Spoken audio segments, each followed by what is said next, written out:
لا إله إلا الله محمد رسول الله عليه صلاة الله وآله والأحبة. Assalamualaikum warahmatullahi wabarakatuh. Rabi'ah Al-Adawiyah adalah salah satu sufi perempuan yang masyhur. Hingga kini namanya terus dikenang dan diteladani sikap hidupnya. Salah satu kisah hikmah dari wali perempuan ini adalah kekhusyukannya dalam melakukan sholat. Bahkan ada lidi yang menempel di matanya tidak membuatnya merasakan rasa sakit. Dalam satu malam, Rabi'ah melakukan sholat sunnah 1000 rakaat. Musababnya Rabi'ah sadar betul akan kematian yang sewaktu-waktu menjemputnya. Ketika ditanya tentang ibadah ini, Rabi'ah berkata, "Saya tidak menginginkan balasan apa-apa, tetapi saya ingin menggembirakan Rasulullah pada hari kiamat nanti, yakni ketika beliau mengatakan kepada para nabi lain, 'Saksikanlah, ini amal yang dilakukan oleh seorang wanita dari umatku.'" Tentang kisah kekhusyukan sholat Rabi'ah sangat banyak. Salah satunya adalah ketika ada batu dari atas rumahnya yang jatuh mengenai kepala dan menjadikan darah mengalir. Namun tidak terasa darah tersebut mengalir keras. Rabi'ah masih terus melakukan sholat hingga selesai. Melihat hal ini, ada yang bertanya, "Apakah engkau merasa sakit, wahai Rabi'ah?" "Allah telah menjadikan diriku ridha menerima setiap kehendaknya. Semua yang terjadi adalah atas kehendaknya," jawab Rabi'atul Al-Adawiyah. Dalam peristiwa lainnya dikisahkan ada lidi yang mencolok matanya. Lidi tersebut menempel di matanya ketika Rabi'ah melakukan tahajud. Bagi orang yang tidak khusyuk sholatnya, tentu lidi yang menempel di mata akan menimbulkan sakit yang tak terhingga. Namun berbeda dengan Rabi'ah. Kekhusyukannya menjadikan dirinya tidak merasakan sakit. Kemudian Rabi'ah memanggil Abdah binti Syawal untuk mengeluarkan potongan lidi yang tertancap di matanya. Kekhusyukan Rabi'ah memang luar biasa. Beliau tidak peduli apa yang terjadi di sekelilingnya, bahkan apa yang terjadi pada dirinya.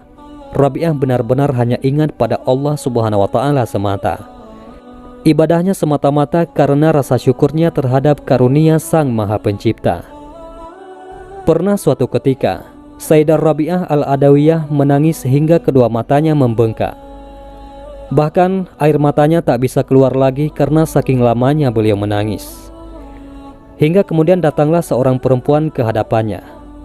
"Wahai Rabi'ah, apa yang telah membuatmu menangis sampai seperti ini?" tanya perempuan tersebut sambil duduk di samping Rabi'atul Al-Adawiyah. Dengan suara yang agak parau, Rabi'ah berkata, "Aku sedih karena teringat dengan bagaimana keadaanku nantinya saat sakaratul maut. Bagaimana jika nanti ketika aku mati hatiku tidak menetapi Islam? Dan bagaimana bila dalam keadaan maksiat aku dipanggil oleh Allah Subhanahu wa Ta'ala?" Sayyidah Rabi'ah Al-Adawiyah, seorang perempuan bergelar waliullah yang setiap malam istiqomah melakukan sholat tahajud tidak kurang dari 1000 rakaat. Dalam hatinya masih mempunyai rasa khawatir dengan keadaan menjelang akhir hayatnya. Beliau sangat takut bila detik-detik akhir hidupnya tiba-tiba hatinya berubah menjadi kufur dan mengingkari keesaan Allah Subhanahu wa Ta'ala. Lalu bagaimana dengan kita, manusia biasa yang dalam masalah ibadah masih sangat jauh dari kata baik? Apakah pernah dalam hati kita terlintas rasa khawatir itu? Hanya diri kita masing-masing yang dapat menjawabnya. Kematian adalah sesuatu yang masih dan akan selalu menjadi misteri. Ia bisa datang kapan dan di mana saja. Tak ada seorang pun yang bisa memprediksi kapan jatah umurnya akan habis. Sebelum kematian itu datang, terdapat satu proses yang dinamakan sakaratul maut. Proses dicabutnya ruh dari dalam diri manusia oleh malaikat Israel.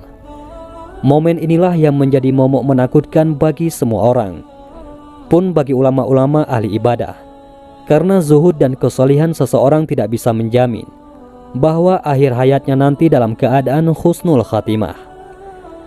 Mereka takut saat sakaratul maut datang, tiba-tiba dalam hatinya terbesit rasa ragu-ragu atau tidak percaya akan keesaan Allah. Dan bila hal itu terjadi, maka secara otomatis nyawanya akan tercabut dalam keadaan tidak beriman, yakni su'ul khatimah. Beruntunglah bagi orang-orang yang saat sakaratul maut masih diberi kekuasaan oleh Allah bisa mengucapkan kalimat La ilaha illallah dan hatinya senantiasa berhiaskan iman. Su'ul khatimah mempunyai dua tingkatan, masing-masing sama besar bahayanya. Yang pertama dan yang paling berbahaya adalah di saat sakaratul maut. Hati seseorang didatangi rasa keraguan-raguan atau ketidakpercayaan sama sekali pada Allah. Maka kekufuran itulah yang akan menjadi tabir antara dia dengan Allah selama-lamanya. Dan azab yang kekal abadi telah menantinya di neraka jahanam. Tingkatan kedua adalah hatinya dikuasai oleh rasa cinta pada masalah dunia yang tidak ada hubungannya sama sekali dengan akhirat. Atau saat sakaratul maut masih ada satu keinginan duniawi yang belum tercapai dan selalu terbayang. Dengan begitu, hatinya akan dipenuhi dengan hal-hal duniawi hingga tak ada tempat lagi bagi yang lain. Maka tak ada tempat pula bagi Allah Subhanahu wa Ta'ala di hatinya. Sesuatu yang paling berpengaruh menyebabkan kematian seseorang menjadi su'ul khatimah adalah lemahnya iman, serta hatinya sibuk dengan urusan duniawi, dan kecintaannya pada dunia melebihi cintanya pada Allah Subhanahu wa Ta'ala. Namun kemungkinan besar yang bisa menyelamatkan dari kekhawatiran tersebut adalah keyakinan, yakni i'tikad yang kuat. Selama seseorang masih mempunyai keyakinan terhadap keesaan Allah, para rasul, dan hari kiamat, dengan keyakinan yang tertancap kuat dalam hati, insya Allah, Allah akan mempermudah jalan menuju husnul khatimah. Oleh karenanya, tak seyogyanya kita hanya berpangku mengandalkan amal yang telah kita perbuat, karena ia tak bisa kita jadikan sebagai jaminan. Marilah sejenak kita putar memori mengingat penggalan kisah Wali Bal'am. Siapa yang tak mengenal kewaliannya, siapa pula yang mengingkari kesalihannya. Saat ia mengajarkan ilmu, tak kurang dari 1000 santri yang mendengarkannya. Bila ia menatap ke atas, maka akan tembus sampai ke Arash. Namun apa yang terjadi di penghujung hidupnya?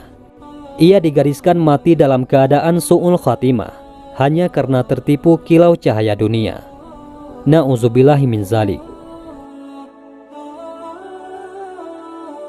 Mudah-mudahan ini semua bermanfaat. Assalamualaikum warahmatullahi wabarakatuh.